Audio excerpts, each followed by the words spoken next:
സ്നേഹമുള്ളവരെ, ഞാനിന്ന് അർത്തിങ്കൽ ബസലിക്കായിൽ വന്നപ്പോഴേ ഇവിടെ മനോഹരമായ കുറേ കാഴ്ചകൾ കണ്ടു.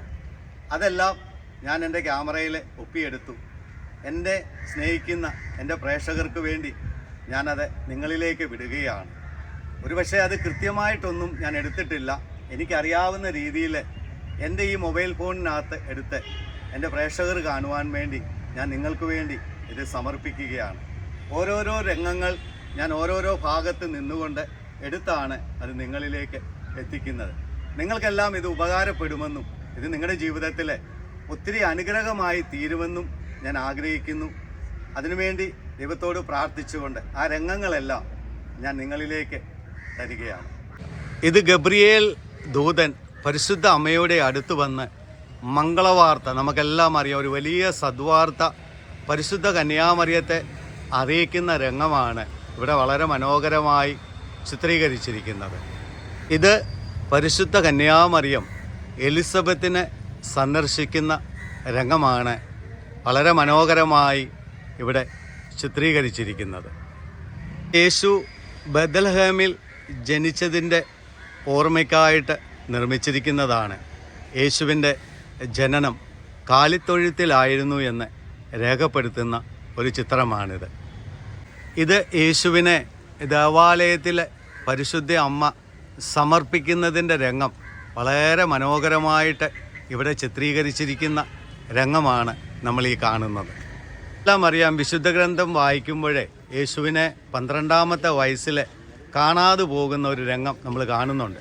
അങ്ങനെ ബാലനായ യേശുവിനെ ദേവാലയത്തിൽ കണ്ടെത്തുന്ന രംഗമാണ് ഇവിടെ ചിത്രീകരിച്ചിരിക്കുന്നത്. യേശു കർത്താവ് ജോർദാൻ നദിയിൽ സ്നാപക യോഹന്നാനാൽ സ്നാനമേൽക്കുന്ന രംഗമാണ് മനോഹരമായി ഇവിടെ ചിത്രീകരിച്ച് വച്ചിരിക്കുന്നത്. ബൈബിളിലെ ആദ്യത്തെ അത്ഭുതമായ കാനായിലെ കല്യാണ വിരുന്നിനെ ഓർമ്മപ്പെടുത്തുന്ന മനോഹരമായ ഒരു സ്റ്റാച്ചുവാണ് നമ്മളീ കാണുന്നത്. ഇത് യേശു കർത്താവ് ദൈവരാജ പ്രഘോഷണത്തെക്കുറിച്ച് എടുത്തിരിക്കുന്നതും നിർമ്മിച്ചിരിക്കുന്നതുമായ മനോഹരമായ ഒരു സ്റ്റാച്ചുവാണ്. ഇത് താബോർ മലയിൽ യേശു കർത്താവ് രൂപാന്തരീകരണം പ്രാപിച്ചതിൻ്റെ ഒരു സ്റ്റാച്ചുവാണ്. വളരെ മനോഹരമായിട്ട് ഇത് ബസലിക്കായിൽ നിർമ്മിച്ചിരിക്കുന്നത് നമുക്ക് കാണുവാനായിട്ട് സാധിക്കും. ഇത് യേശു കർത്താവ് ക്രൂശ് മരണത്തിന് മുമ്പായിട്ട് വിശുദ്ധ കുർബാന സ്ഥാപനത്തിൻ്റെ ഒരു ഫോട്ടോയാണ്. ഇതിവിടെ വളരെ മനോഹരമായിട്ട് ബസലിക്കായിൽ നിർമ്മിച്ചിരിക്കുന്ന രൂപങ്ങളാണ് ഈ കാണുന്നത്. ഇത് യേശു കർത്താവ് ഗസ്തമന തോട്ടത്തിൽ പ്രാർത്ഥിക്കുന്ന ആ രംഗമാണ് ഈ സ്റ്റാച്ചുവിൽ രേഖപ്പെടുത്തിയിരിക്കുന്നത്. ഇത് യേശു കർത്താവ് കുരിശും ചുമന്നുകൊണ്ട് ഗോകുൽത്താ മലയിലേക്ക് നടന്നു നീങ്ങുന്ന ചിത്രമാണ്. നഗ്നപാതനായി കല്ലും മുള്ളും നിറഞ്ഞ വഴികളിലൂടെ ഭാരമേറിയ കുരിശും ചുമന്നുകൊണ്ട് കടന്നു പോകുന്ന യേശുവിൻ്റെ ചിത്രമാണ് ഇവിടെ രേഖപ്പെടുത്തിയിരിക്കുന്നത്.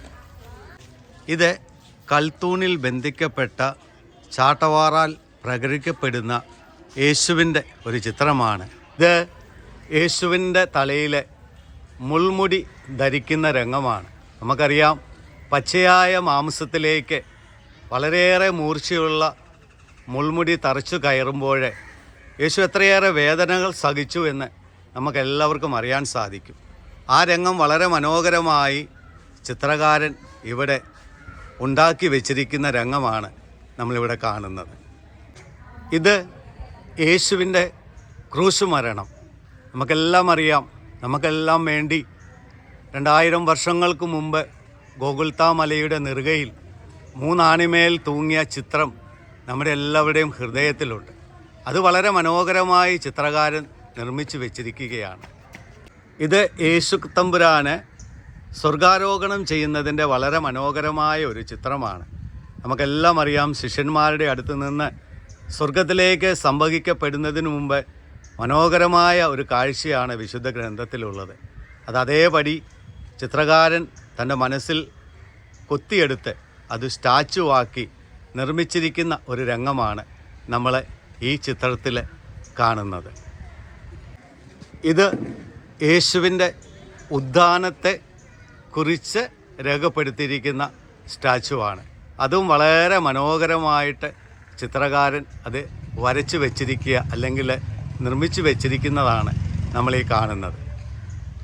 നമുക്കെല്ലാവർക്കും അറിയാം, പരിശുദ്ധാത്മാവ് വലിയൊരു സമൂഹത്തിലേക്ക് കടന്നു വരുന്നത് പെന്തക്കോസ്ത നാളിലാണ്. സെഗിയോൻ ഊട്ടിശാലയിൽ വെച്ച് പരിശുദ്ധ കന്യാമറിയത്തിൻ്റെ സാന്നിധ്യത്തിലാണ് ശിഷ്യന്മാരുടെ മേൽ പരിശുദ്ധാത്മാവ് കടന്നു വരുന്നത് നമ്മൾ കാണുന്നത്. ആ ചിത്രം വളരെ മനോഹരമായിട്ട് ഇവിടെ രേഖപ്പെടുത്തി വെച്ചിരിക്കുകയാണ്.